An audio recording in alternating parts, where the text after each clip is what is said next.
Hi there, I'm Shah and welcome to the Reclaimed Garden.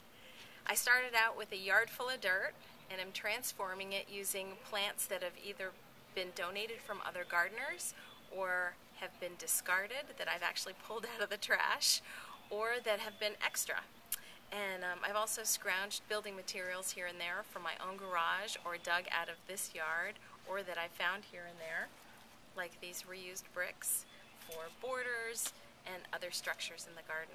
So up until now I've been documenting all the plant donations and the planting process using still photographs, but the yard is getting so full now that's not so practical. So I thought I'd take you on a little video tour so that you could see our progress so far. So come on, we'll start over on the morning side of the garden. This part of the garden gets morning sun and afternoon shade.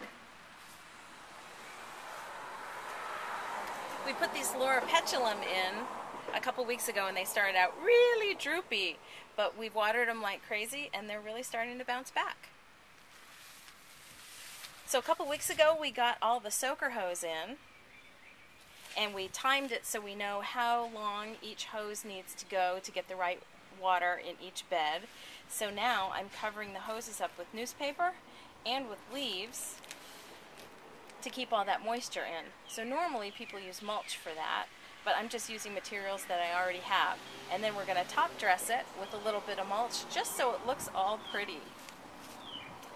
These lantana went in a couple weeks ago and I cut them way back so they just looked like a bunch of dead sticks, if you remember those from the pictures. But now they're getting little leaves on them, so they're going to be fine.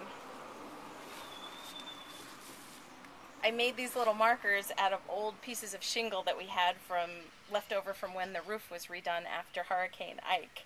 And so these markers are going to go in next to each plant so everyone knows where their plant went. So here's some phlox. And here are the volunteer begonias. And these were really, really, really droopy, so I cut them way back and we're just crossing our fingers to see if they're going to make it. Here's some spider plants. And the wandering Jew is starting to bloom.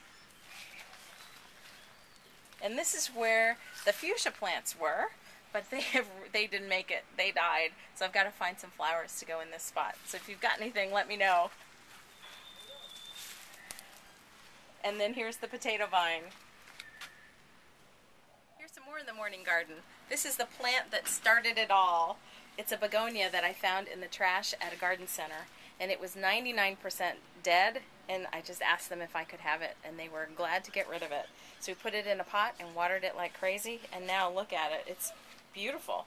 It's just about to bloom some more. It's been blooming for a couple months. It's really doing great. Here's a salvia that's been established in the garden, and it's about to start blooming again. Poor little hens and chickens. I don't know if they're going to make it, but we're hoping. Foxglove fern is doing great. The lantana's doing great.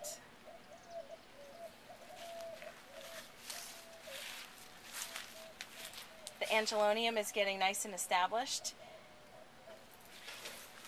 And the daisies.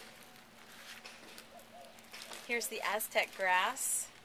This gets a little brown and kind of dead looking, but just so long as you keep that cut off, it always looks good. And here's some pentas. The butterflies and the bees love this. And here's a little succulent with yellow flowers. I have no idea what this is called, so if you know, put it in the comments. I'd love to know what it is. And here's some liriope.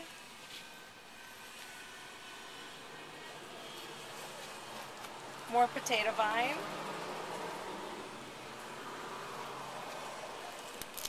More begonia. This is looking a little healthier. It's actually got some leaves left on it. And this is called 4 o'clocks. It's pretty cool. The blooms are ready and they start to open up right around 4 o'clock. It's pretty cool. And now we're in the bald spot of the garden. This is where the grass transplanting is happening. This is a transplant I just put in yesterday. I'm going to need to water it again. And here's one that went in a couple weeks ago, and that's doing great. It's really taken root. So with a little more water, I think it's going to start sending out more shoots. So the transplanting seems to be working.